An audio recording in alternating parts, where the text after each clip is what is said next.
নমস্কার বন্ধুরা, স্বপ্না কিচেন থেকে সবাইকে স্বাগত জানাই। আজকের আমি এঁচোড়ের কোপ্তা বানাবো। তো গোটা এঁচোড়টা আমি নিয়ে নিয়েছি, নিয়ে হাতে তেল নিয়ে বটিতে ভালো করে তেলটা মাখিয়ে হাতেও মেখে নিয়েছি। নিয়ে এঁচোড়টাকে আমি এইভাবে চেলা করে নিয়ে 4 টুকরো করে নেব। নিয়ে এখানে আমি পেপার নিয়ে নিয়েছি।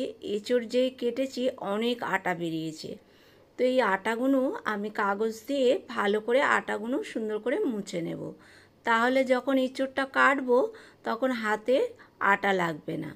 তো এইভাবে আমি এবার এঁচোড়টা ছাড়িয়ে নেব। তো বন্ধুরা, পুরো ভিডিওটা দেখার অনুরোধ রইল। আর এখানে এঁচোড়টা আমি একটু লম্বা লম্বা করে কেটে নিয়েছি।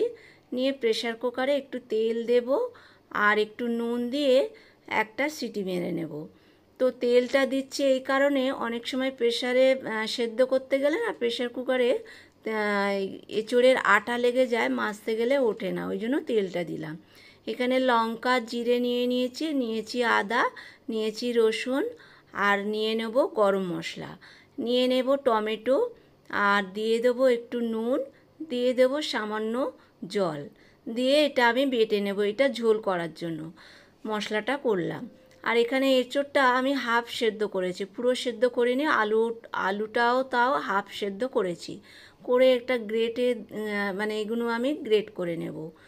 তো পুরো আমার এঁচোড়টা গ্রেট করা হয়ে গেছে। এরপরে আমি আলুটাকেও সেম গ্রেট করে নেব। তো আমার দুটোই হয়ে গেছে গ্রেট করা। তো এখানে দিয়ে দেব পেঁয়াজ কুচানো, দিয়ে দেব আদা কুচানো, দিয়ে দেব কাঁচা লঙ্কা কোচানো, দিয়ে দেব রসুন একটু কুড়িয়ে নিয়েছি, দিয়ে দেব ভাজা মশলা, দিয়ে দেব গোলমরিচের গুঁড়ো, দেব নুন, আর এখানে দিয়ে দেব অল্প বেসন, আর দিয়ে দেবো সামান্য হলুদ। এরপরে এগুলো আমি সুন্দর করে মেখে নেব। তো আমি এখানে আলুটা দিয়েছি, সেদ্ধ আলুটা, তো এখানে সেই জন্য বেসনটা আমার খুব কম লেগেছে। তো এইভাবে গোল করে এরপরে আমি হাতের মধ্যে এটা নিয়ে সুন্দর করে এইভাবে একটু শেপ দিয়ে নেব। বেশ একটু চ্যাপটা চ্যাপটা করে সমান করে শেপ দিয়ে নেব।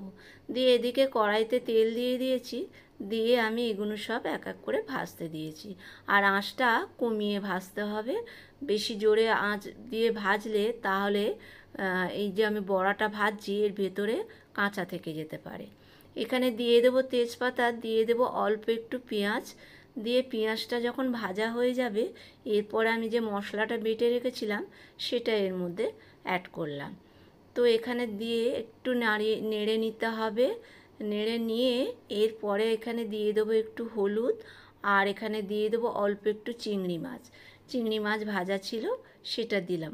আর এখানে দিয়ে দেবো একটু নুন, দিয়ে এখানে একটা আলু হাত দিয়ে ভেঙে আমি এতে দিয়ে দিলাম, দিয়ে ভালো করে কষিয়ে নিতে হবে। আলুটা দিলাম যাতে ঝোলটা একটু গাঢ় হয়। আর এখানে সামান্য একটু চিনি দিয়ে দিয়েছি, যদি কেউ চিনি না খায় তাহলে দিতে হবে না। মশলাটা আমার প্রায় কষানো হয়ে গেছে, এরপরে আমি জল দিয়ে দেবো। তো বন্ধুরা, ভিডিওটা যদি ভালো লাগে লাইক কমেন্ট শেয়ার করার অনুরোধ রইল।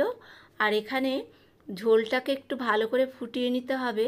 আর এই বড়াগুলো ঝোল ফুটে গেলে দেব, কিন্তু খুব বেশি বড়া দেওয়ার পরে ফোটাবো না, 2-3 মিনিট ফুটিয়ে নেব, কারণ বেশি যদি ফোটাই তাহলে বড়াগুলো ভেঙে যেতে পারে। তো এইভাবে ঝোলটা আমার কমপ্লিট হয়ে গিয়েছে। এরপরে উপর থেকে ধনেপাতা দিয়ে 2 মিনিট ঢেকে আমি আঁচ বন্ধ করে রেখে দেব।